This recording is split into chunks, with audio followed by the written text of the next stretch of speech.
Hi everyone and welcome to this new Open Up Masterclass. If you're new here, my name is Romee and at Open Up we are on a mission to make mental well-being accessible to all. As a part of this mission, we host monthly masterclasses about a topic that is mental well-being related or something that our psychologists get a lot of questions about in the one-on-one sessions. Today we will be talking about something that I think is very important to all of us, which is sleep. And we will be doing this together with our lifestyle doctor and well-being expert, Aaron. Before I introduce you to him, some practical announcements. This is a live event, which means that you can interact with us through the live chat that you see on the right side of your screen.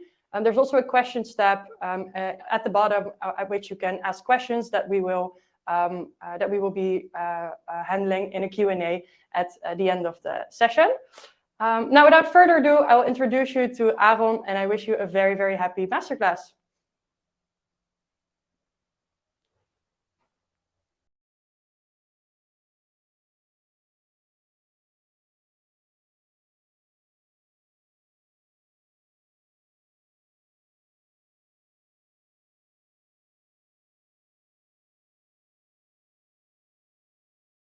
Hi there. Welcome to this masterclass about sleep. Today we're going to have a deep dive beyond the basics of sleep. So we're going to talk about neurotransmitters in our brain and how they relate to our lifestyle practices around sleep and how we actually can improve sleep by modulating those neurotransmitters. But that's just a tiny highlight. But first, I want to, before I introduce myself, go for a little imagination. So a little visualization with you guys to settle the mood. And you can do this wide, eyes open or closed, whatever you like. If you're lying down, sitting, or standing like me, it's all good. But first, imagine yourself going to bed, and tomorrow is going to be a very exciting day. Well, you start to go to bed and eventually hit your head on the pillow, but you're tossing and turning. You really can't find a comfortable position, and your thoughts growing louder and louder and louder. And you start to think and think and think, and eventually you're just straight awake, wide awake, looking at the ceiling. And this face of the clock is just reminding you of every second passing and getting less sleep. And you get frustrated and therefore even more awake. And you can't find your sleep and don't fall asleep at all. But eventually you do, and you wake up. But go to that specific moment in time. Try to really feel what does it to you, a bad night's sleep, and please share in the chat with us. And then we keep on going with beyond basics of sleep. So I'm Aal's Papens, MD and well-being expert at Open Up Medical, and I would like to host you today on this masterclass on sleep. And as I told you guys, we're going to go a bit beyond the basics. I really want you to take some key messages along with you.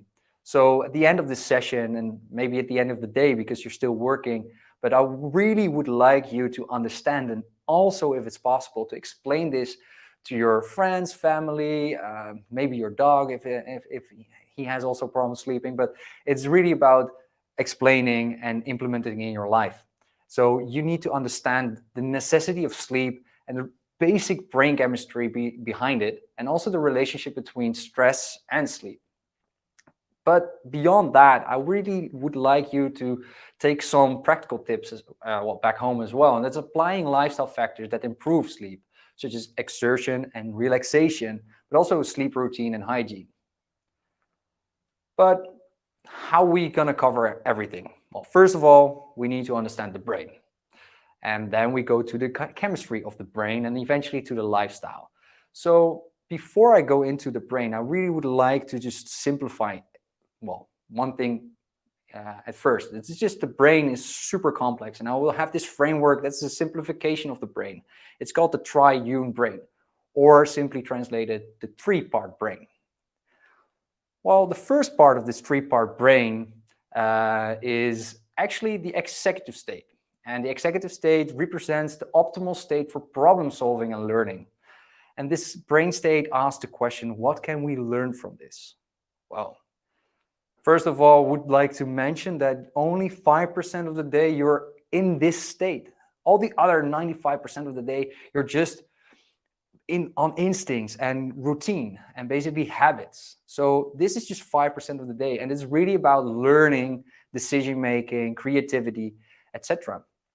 I love the reactions, by the way, that Colm is telling like all of the above. So I guess Colm is the summary of all the the things that other people state about sleep deprivation. But just to continue with the executive state, is the prefrontal lobes. They're just behind the forehead, and this part of the brain is really, really about executive functions, so decision making. But now you also understand, if you are sleep deprived, that you are less able to think creative, flexible, make decisions, but also, well, just in general, perform on work or in life. So this is also what I want you to take, well, away with you. This 5% of the day is a really, really, really big influence on your daily life. But it has a bigger influence, because this 5% can downplay the other two parts of the brain. And the other two parts of the brain are, first, the emotional state. The emotional state is the limbic system. And the limbic system is this part of the, well, brain state represents mid-level functionality and asks the question, am I loved? The only way to soothe an upset emotional state is through connection. And connection with others. We're social creatures. We really love connection with all other human beings and also animals.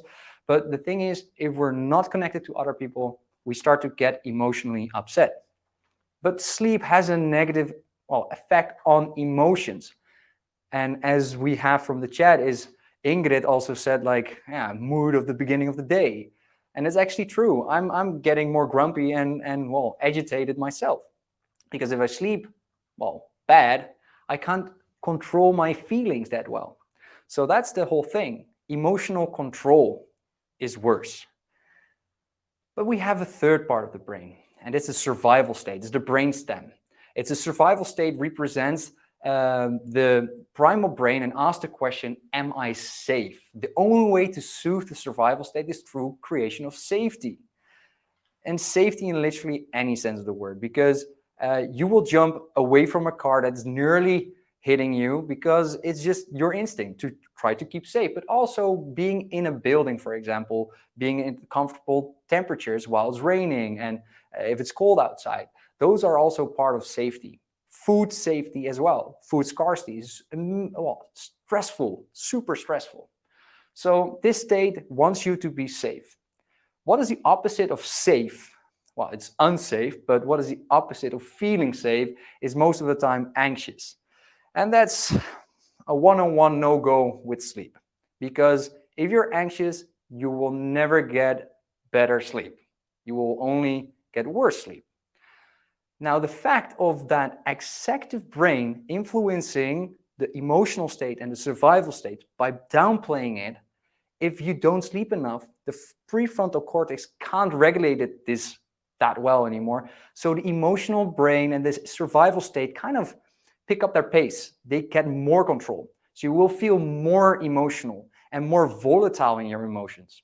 And they can go, well, any direction, but most of the time more negative and more focused on impulses. So basically bad habits. So eating that cookie instead of a salad. Those influences are tremendous. So if you're sleep deprived, you can't make decisions well. Now, this is already a lot, but I think you cover this. And Maya, Ingrid, is true. Is it true to connection them, or are you truly connected upset? We get that. Well, we go into that in the Q&As as well later on for further questioning. But let's continuing with the basic brain chemistry, because it's all about what's happening inside of the brain. Well, first of all, a neurotransmitter is a chemical substance that kind of is a message from one part of the brain to another part of the brain. So it's basically this talking between brain cells, but also the rest of the body. And adrenaline is one of the most common neurotransmitters, but also one of the most known hormones. So probably, I guess, for many people of you, you already know this this adrenaline and what the functions are, but I really would like to cover this because it's like the essential part of getting good sleep. Adrenaline is a fight or flight neurotransmitter, and adrenaline is produced in stressful or exciting situations, increases heart rate and blood flow, leading to physical boost and heightened awareness. So it's literally getting you in action. Little sister or brother, noradrenaline, it's basically the concentration neurotransmitter, and noradrenaline affects attention and responding actions in the brain. Also involved in the fight or flight response, so once again, getting you prepped for action, and contracts blood vessels, increasing blood flow. So noradrenaline is a really nice neurotransmitter that creates focus, and it is also about a little bit stress. If you don't have stress, you really can't focus that well. So these are very, very necessary for, well, performance during the day. But too much is actually decreasing your performance. And this is what happens with sleep deprivation. You need more adrenaline, more noradrenaline to function a bit properly, but most of the time you've got to overshoot and you start to malfunction. We go for the last one. These molecular structure, as you see, are a little bit similar, so they have similar function as well. Dopamine is the pleasure neurotransmitter. Some people might say it's an addiction neurotransmitter. All true, we'll come to that. But basically, dopamine, feelings of pleasure, and also addiction, motivation, and movement. People repeat behaviors that lead to dopamine release. Now, dopamine is the powerhouse of habit formation. So if you do something that is a reward, you get a dopamine boost, and you tend to repeat that behavior again and again until a habit is formed. Aside of that, if you're sleep deprived and you can't make that, well, clear decisions, and you react impulsively, there is a problem arising, and that is substance abuse. So you are more vulnerable for substance abuse if you are sleep deprived. But there's one key thing, because adrenaline is for action, noradrenaline is for action, a lot of physical action, but dopamine is really important as well. And that has to do with Parkinson's disease. Maybe you know Parkinson's disease, maybe you know a family member that has Parkinson's disease, but they literally start to freeze up in their tracks. Dopamine is essential for movement. So movement also creates more dopamine, and more movement also, in fact, well, regulates sleep for the better. So that's what I really want to cover. Move more, sleep better. This is the action, more physical action of the neurotransmitters, but have tremendous impact on sleep, stress, and movement. We go beyond this because we also have something that is not stress, and that is kind of mindfulness or relaxation. Gaba, the calming neurotransmitter, is exactly this. Gaba calms firing nerves in the central nervous system. High levels improve focus. Low levels cause anxiety and also contributes to motor control and vision. Now, if you are sleep deprived, GABA levels tend to be lower, which means that there is less control about firing nerves in your brain. So basically, there's more chaos inside of your brain. And low levels, more chaos, means also more anxiety. And more anxiety leads to less sleep. So you want to relax during the day as well. Not only during your sleep, that's also relaxation, of course, but during the day, during work, you need downtime to really recover and also improve sleep. But it also, if you have different, well, kind of disturbed balance of GABA, you also tend to have less motor control, and also in your vision, you start to see blurry sometimes, which of course is already known for people. If you are really sleep deprived, you will see less clearly. Acetylcholine can be very short on this one. Learning neurotransmitter. Acetylcholine is involved in thoughts, learning, and memory. Activates muscle action in the body and also associated with attention and waking. So this one, basically, if you lack acetylcholine, which is also lowered by sleep deprivation, you start to have more problems with learning. And his, well, kind of sister or brother, well, completely different name this time, but glutamate is a memory neurotransmitter. And glutamate is the most common brain neurotransmitter involved in learning and memory, and regulates the development and creation of nerve contacts. And especially this development of nerve contacts, that new synapses, like the ones that can actually talk to each other, creates memory. So when you lack glutamate due to sleep deprivation, you can't think, well, or remember clearly. So it's not a coincidence if you sleep bad, you can't remember. Glutamate, the same that we know as a food. Well, that's a good question. We'll get later on that. But we will keep going just for the majority part of like the theoretical knowledge on neurotransmitters. The last two, so bear with me. It's just about endorphins, because this one actually doesn't have to do a lot with sleep. But there's one thing, just a tiny little thing, and I will get to that in a second. Endorphins are euphoria neurotransmitters, and they are released during exercise, but also excitement and sex. And this is where sex relates to sleep. The only thing you do in your bed is for sleeping and for sex, and that's it. And actually, sex has improved qualities of sleep. And sure, there are people that are probably saying I'm wrong, because some people are actually experiencing more problems after sex with sleep. But also endorphins create euphoria and reduce pain. And biologically active in the section shown, this is tiny part of the endorphin. And endorphin is huge in its molecular structure. But this relates to serotonin. And serotonin is the mood neurotransmitter. So we have now more about like mood and feeling good. Serotonin is a mood neurotransmitter, and it contributes to the well-being and happiness. It helps the sleep cycle and the digestive system regulation affected by exercise and light. The really key thing you want to know about serotonin, it's the precursor neurotransmitter for melatonin. And melatonin, for you guys, probably already known, is a sleep hormone. So literally, serotonin is converted into melatonin. So high levels of serotonin means higher levels of melatonin. Now, how we can improve serotonin levels is nutrition in itself, but also, and more mainly, the sun exposure and physical activity. Physical activity directly improves serotonin levels, and sunlight exposure actually improves this as well. And that is sunlight in the early morning. This relates already to light in the evening that kind of counteract the high levels of serotonin, because light kind of blocks the kind of conversion of serotonin to melatonin. So you don't want excessive light exposure during the night, because that will decrease melatonin and decrease sleep. Breathe, because this is the recap.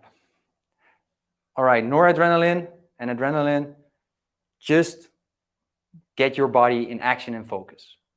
Dopamine is pleasure and addiction. Gaba is the calmness of the body. And acetylcholine and glutamate are learning and memory, for learning and memory, and serotonin are for mood and sleep. The thing is, this is just what I want you to remember, and maybe explain a bit more in kind of detail to your friends and family. But to kind of get you guys also in the front of your seat, get active. All right, test your knowledge. All right, the neurotransmitters adrenaline and GABA have distinct roles in sleep regulation. Which of the following statements accurately describes their respective effects? Please answer the question, and I hope to see a lot of good answers, because then I did a, pardon me, sorry about the bump with the mic, but then I did a good job explaining. All right, I see a lot of good answers, really nice. And for those who are wondering what's a good answer, it's C, actually. So adrenaline increases arousal and wakefulness, while GABA inhibits neuronal activity and promotes sleep onset and maintenance. Stress is not good for sleep, while relaxation is. That's basic, well, the summary of this question. But I didn't talk about cortisol. And cortisol is chronic stress. It's a hormone that is, well, produced by the body in response to chronic stress. And in this curve, the red line, the black line is cortisol, and the blue line is melatonin.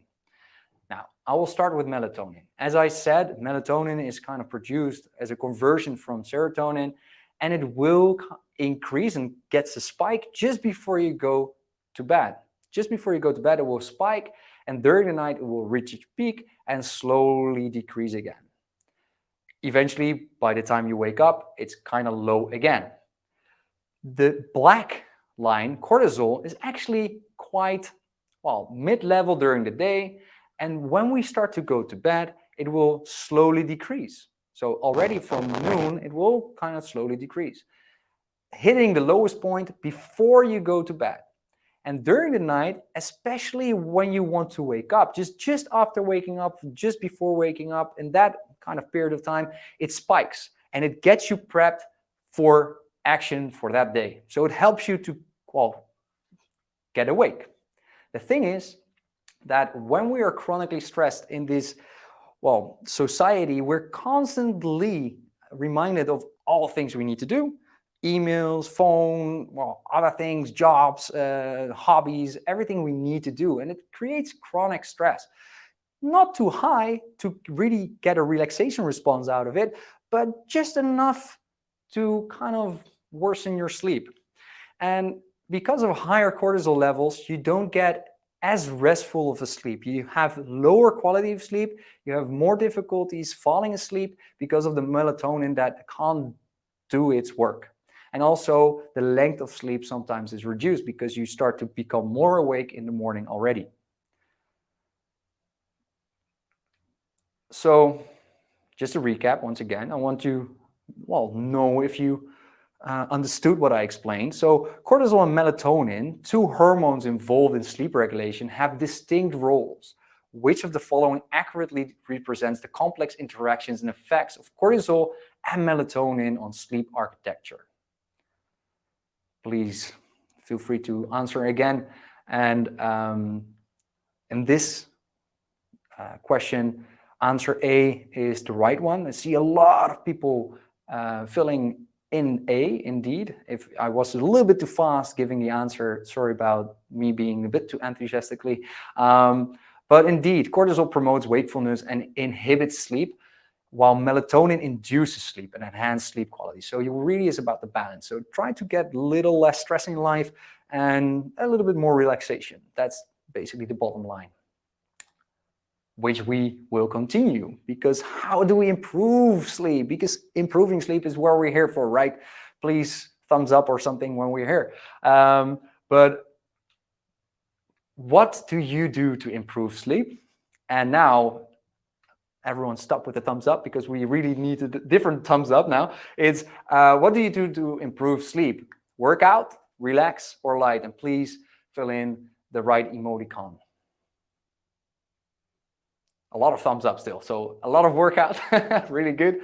And that's and a lot of hard eyes, though, which is like a fourth option I don't have, but it's nice. Probably maybe for the Q&A, you can actually say like what you do to improve your sleep. That is beyond working out, relaxation, and light. A lot of hearts, relaxation, nice. Well, tremendous job, guys. Thank you for all the responses.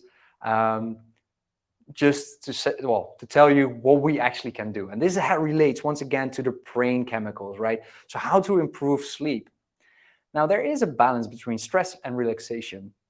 So exercise is stress and relaxation is relaxation. Well, now I want to just simplify this even further, because clear highs lead to distinct lows. So clear stressors lead to distinct relaxation. Now, if you exercise, it's a stressor that induces relaxation.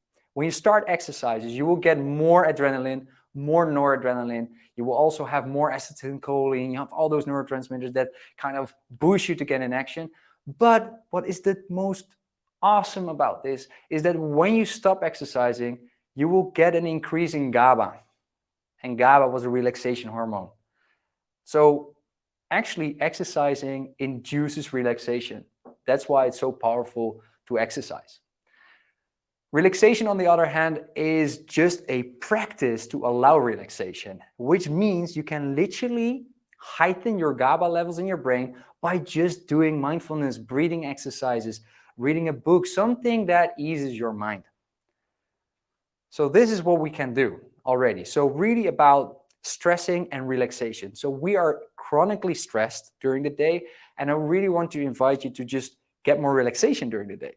Take 5 minutes after 25 minutes of work and just do something else. And 25 minutes of work and 5 minutes again. Tomato. That's tomato? No, that's the Pomodori timer. Sorry, it is not tomato. Pomodori is Italian for tomato, right? Pomodoro. Thank you, Yassine. Whoa, my bad. See, I'm still making flaws. It's okay. But the thing is, adenosine and caffeine is something we, need to understand a little bit better. And especially caffeine we use probably during the day. Many people drink coffee. Please react in the chat if you do. But for me, I don't drink caffeine. Not to say that you need not to drink caffeine at all, because caffeine can be tremendous for performance during the day. But to explain, adenosine, it's the fatigue messenger. It's also a hormone neurotransmitter that kind of spreads the message you're tired. During the day, adenosine builds up and eventually gives you the trigger like, now you need to relax. Well, you need to kind of visualize that this is adenosine, and this is like an antenna on a cell, and adenosine can just fit right in. And then the signal is run through the cell telling, hey, you're fatigued. But there is also caffeine. Caffeine looks similar. Especially the right upper corner of adenosine is literally similar to caffeine, which basically means that caffeine can also attach to this receptor, so this antennae, but blocking the signal of fatigueness. So literally you block out the tiredness out of your life. That's what caffeine does. But the problem beyond this canceling out fatigueness is also that it activates your stress response. So you get also a little bit more adrenaline, etc. So that's why we would recommend not to drink any caffeine after 3 in the afternoon. Why? Because we're genetically different, but at least it takes at least 6 hours to get rid of the caffeine. For some unfortunate genetic people, it can take up to 12 hours or even longer. So not, a miracle that if you drink caffeine after 3, you might sleep worse. So if you ask me, drink caffeine until 3 p.m. and not after. But this is just about a few lifestyle topics. It's exercising, relaxation, and caffeine use. But what we actually can do to improve sleep at the moment we want to start sleeping. And it has to do with sleep routine and hygiene.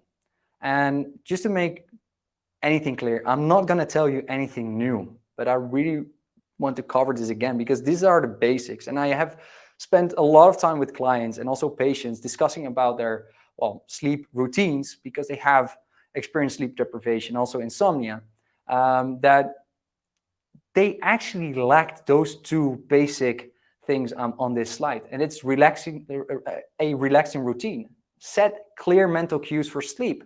For me, I always explain this is my toothbrush. I start with brushing my teeth, and then I already start to dimming my lights.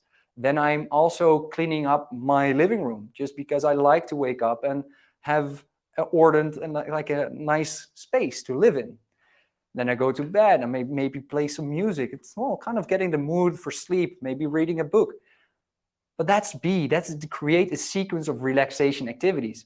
It's like Pavlov, the reaction, like the dogs, they start to drool when they heard ringing a bell because every time they heard a bell ringing, they really got food, and eventually without the food, they start still drooling. This is the same thing. If you are very mindful starting the sequence, you will actually start to improve your sleep. Be mindful of your sleep routine and also hygiene.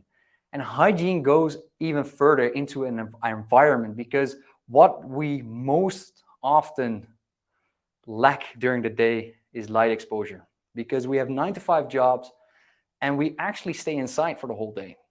And one of the best things you can do is actually get that half an hour of sunlight directly after waking up. And we are just sitting in buildings, and this lighting around us is not cutting the chase with direct sunlight. So light exposure is really important.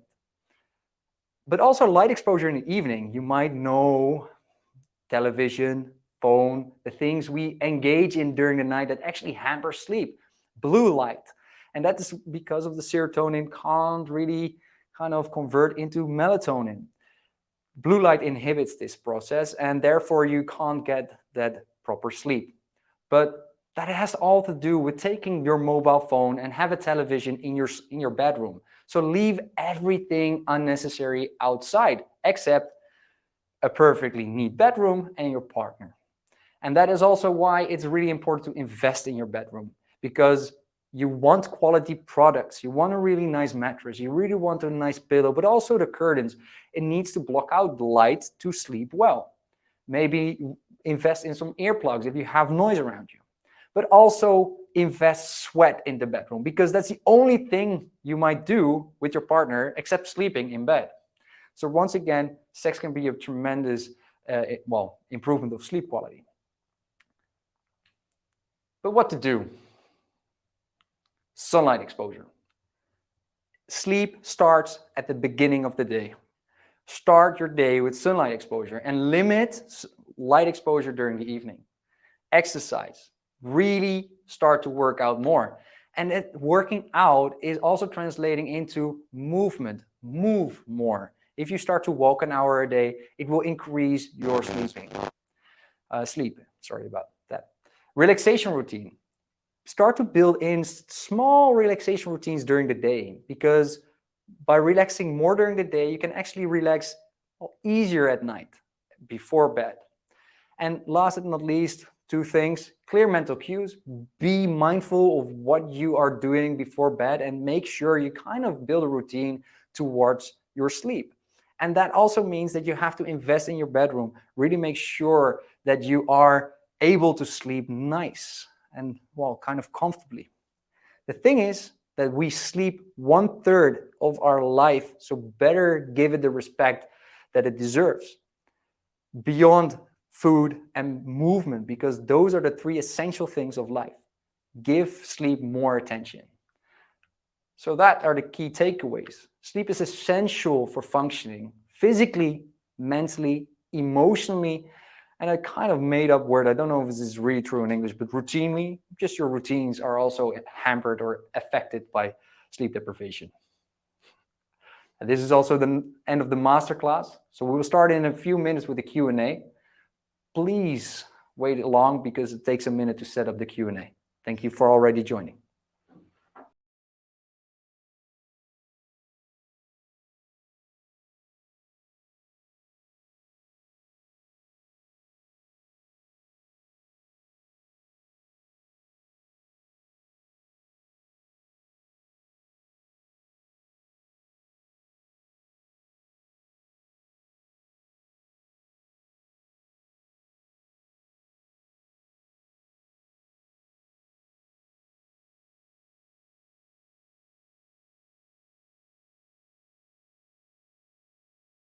Aaron, thank you so much for this masterclass and all the insights into the neurotransmitters and everything related to sleep. There were so many comments and questions as well in the live chat. So I feel like we won't be able to answer everything. So you might still get some questions after this masterclass from people. But we'll try. I try to bundle them, and I'm going to ask you as much as possible. But the question that was most upvoted was one by Mariano, who said, I normally fall asleep relatively fast and sleep between 7 and 8 hours. But when I wake up, I am completely tired and wanting to continue sleeping. Also tired during the day. Is there a way to improve the quality of rest during sleep? Yeah, a really good question. Sleep quality is made up by 2 things. And it's the deepness of sleep and the length. Well, sleeping between 7 and 9 hours for an adult is clearly enough, and it depends on your your body, how much you really need. But if you sleep enough, then you already got your answer. because if it's the length of the sleep is correct, then you know that's the quality and the deepness. The deepness of the sleep is actually the problem, probably. And this has to do with multiple things. And then I really need to actually have a chat with you, maybe a consultation once, but to explain for the broader audience, your body needs to really start relaxating more and to really go into these deeper sleep stages and also get through those whole sleep cycles.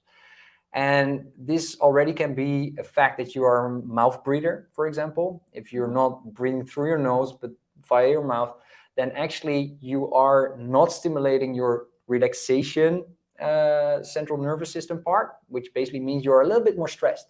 And this little bit of stress can actually hamper that deepness of your sleep. That's why I always recommend to, sometimes for people that are waking up with a foul breath or a dry mouth, to like stick a piece of tape on their lips to really make sure that the mouth is closed and that you really breathe through your nose, because the nose is connected with the diaphragm, and by breathing, diaphragmatic breathing, you stimulate the parasympathetic nerve, and the parasympathetic nerve is actually the relaxation part of the brain. So it has a relation with that. To summarize, it's basically more relaxation, but breathing can help. So breathing exercise before sleep, but also mindfulness, meditation, that kind of stuff really works. But sometimes you also have like a sleeping problem that still can be true. And that, for example, sleep apnea, that affects, and then maybe you don't wake up consciously, but actually you are waking up more frequently during the night, but unconsciously. And that, then you have the feeling to kind of wake up broken still.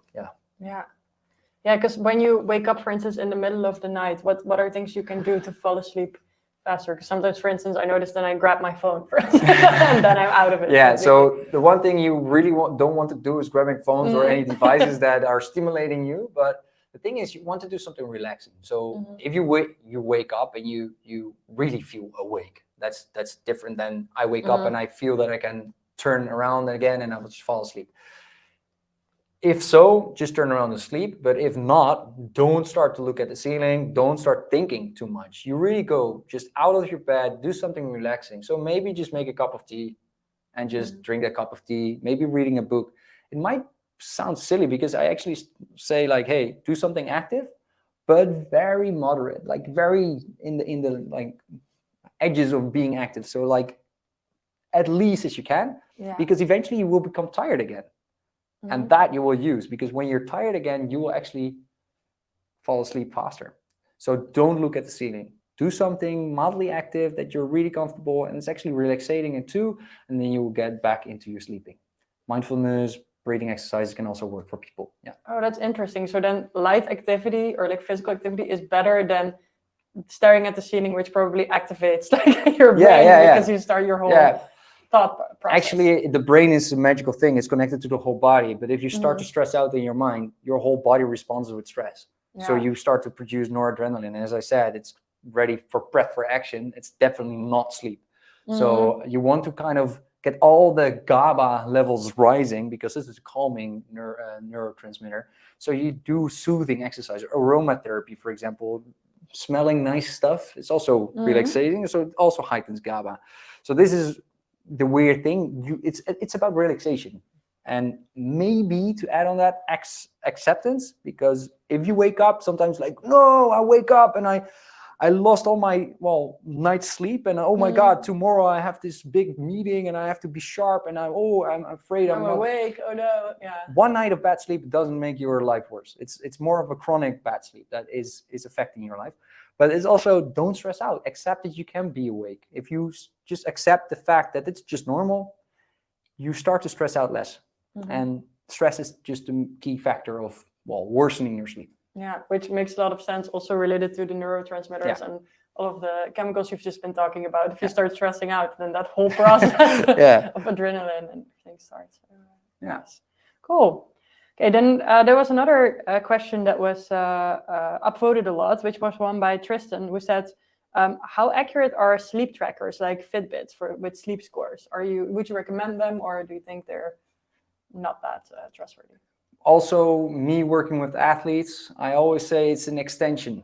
It's not kind of you don't swap it with just your body sense. Let's say you embodied your body, you know how your body feels, so it can be like a little add-on.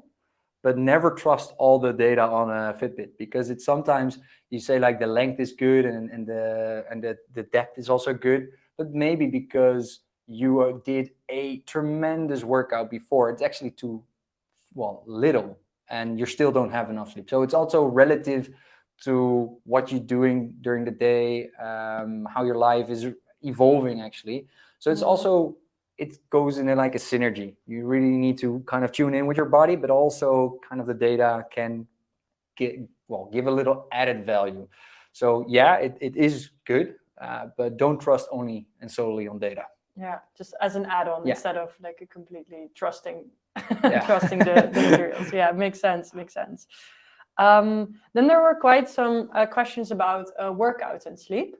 They really went from, okay, is it too bad to work out? Is it bad to work out too close to the time you go to bed, or is working out in the morning or evening better? But also, what types of workouts could help? There's lots of things about the relationship between working out and sleeping. Oh, well, this is a good thing, and actually, I'm shocked I didn't explain this during the during the Spaces Session Masterclass, because working out, and that is just moderate intensity, to vigorous intensity. Try to avoid this 3 hours before going to bed. So let's say running around the block or doing a CrossFit workout, don't do that before like 2 hours, 3 hours before bed, because then you have what I said. If you start exercising, you will build up noradrenaline, and adrenaline, that's the fight or flight, this is action. Now, if those levels are high, you definitely don't get proper sleep.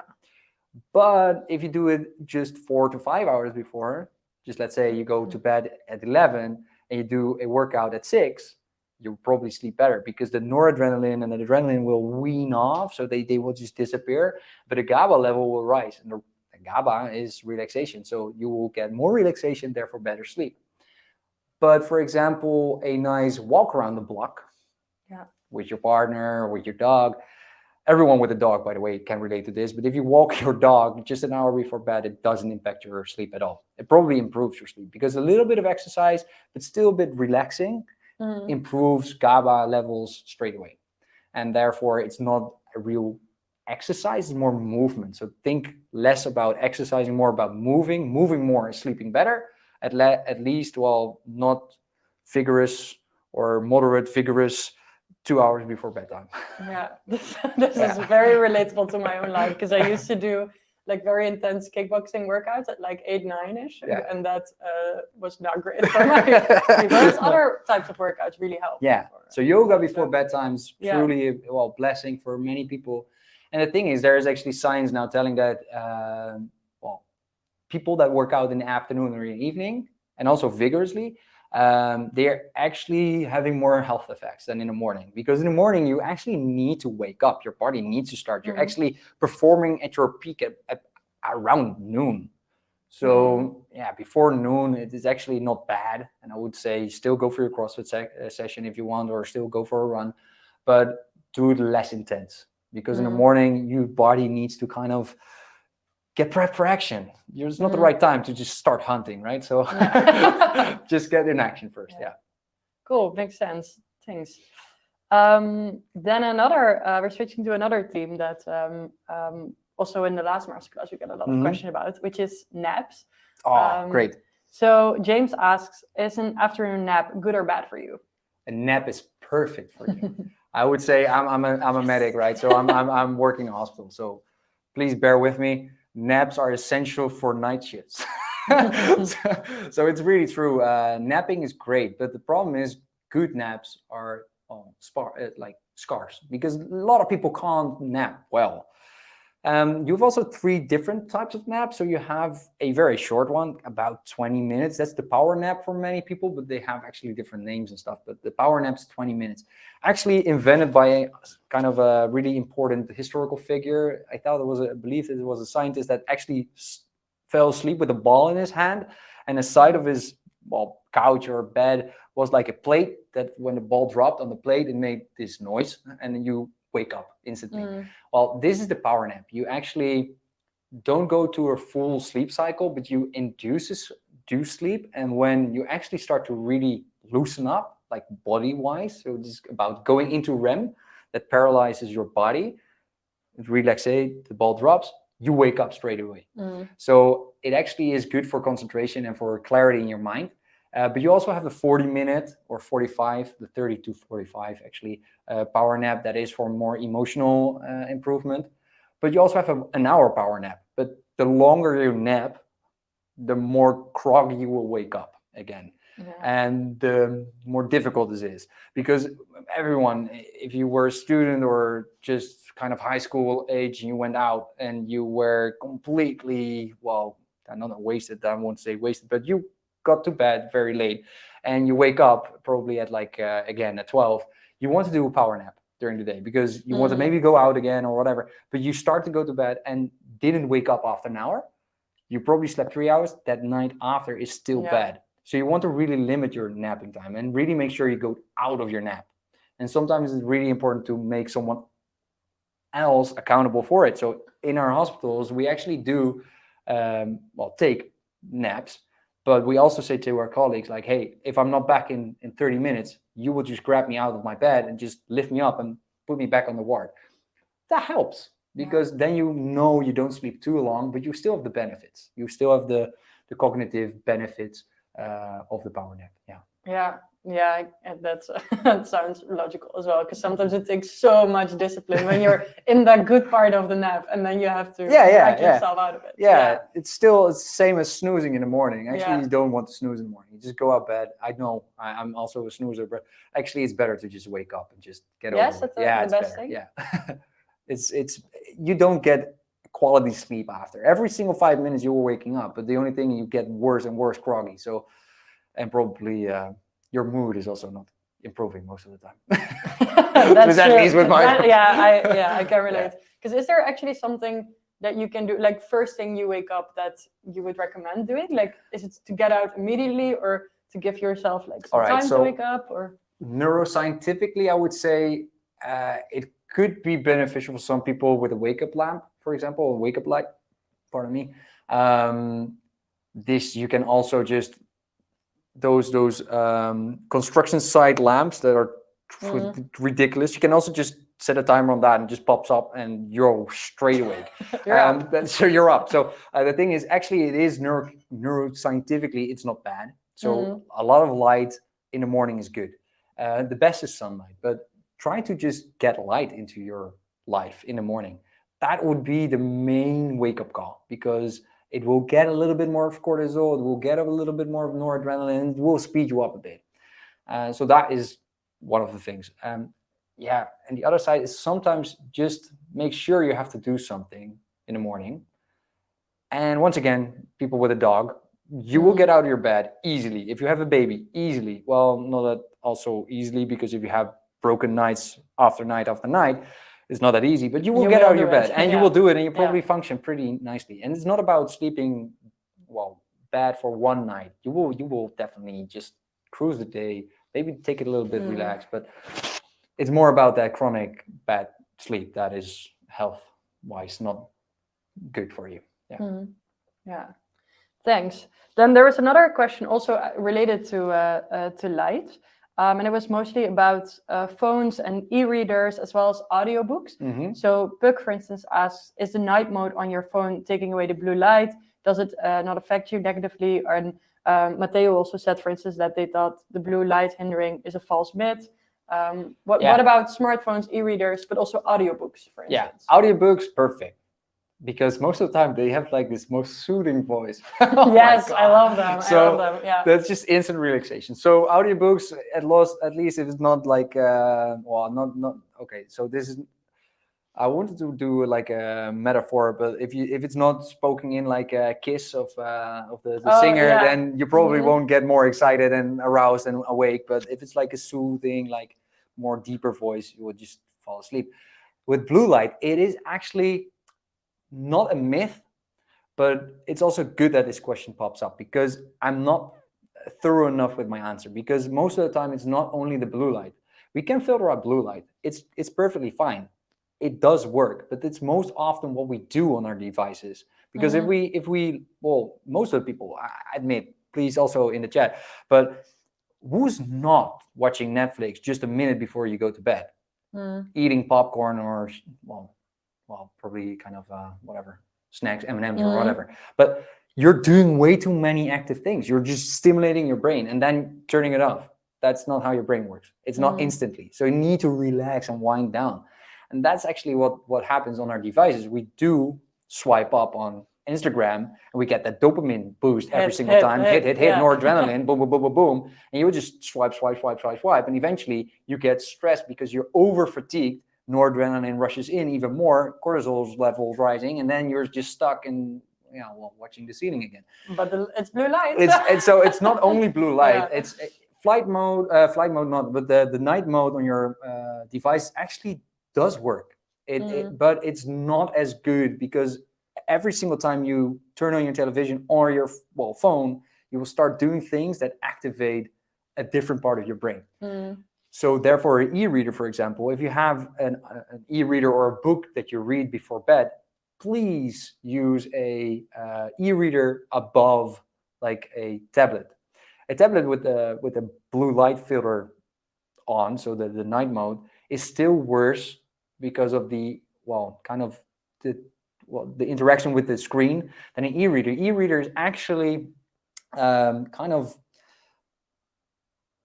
they're like little balls with ink, and because if you swipe your page, there will go a little electricity will turn the ink balls into the right order, so creating a page. It's actually not a screen. It is just ink, and the kind of the contrast between dark and light is the reason why you can read it that well, because it's literally black ink or white ink kind of. And so it's not a screen, so it doesn't emit light at all. A really good e-reader. Most of the people do have a tablet, and therefore please, if you want to read a book on your tablet, please put on your night mode. Yeah. So in summary, basically it's like a spectrum of like activation versus relaxation, and light screen with social media is all the way on activation, and then e-reader, audiobook are almost like more on the right, and then there's a lot of stuff in between as well. Exactly. Thanks for the summary. You should do the masterclass. Okay, then we've come to the last question of this masterclass that we will be discussing here, and that is about melatonin. This question popped up a couple of times, and it's about melatonin supplements. And I mean, it's probably a person-to-person case, but can you say anything about those? Yeah, and then this is also a little bit sugared with personal opinion. Taking melatonin supplements is cheating on life. And that means that you're probably not working hard enough on lifestyle to actually improve sleeping. And that's a bold statement. Sure, there are also people that do a lot about lifestyle and still can't properly sleep. And then, of course, as a medic, I will just prescribe melatonin. But most of the time, it's a last resort. Chronic use of melatonin is also not,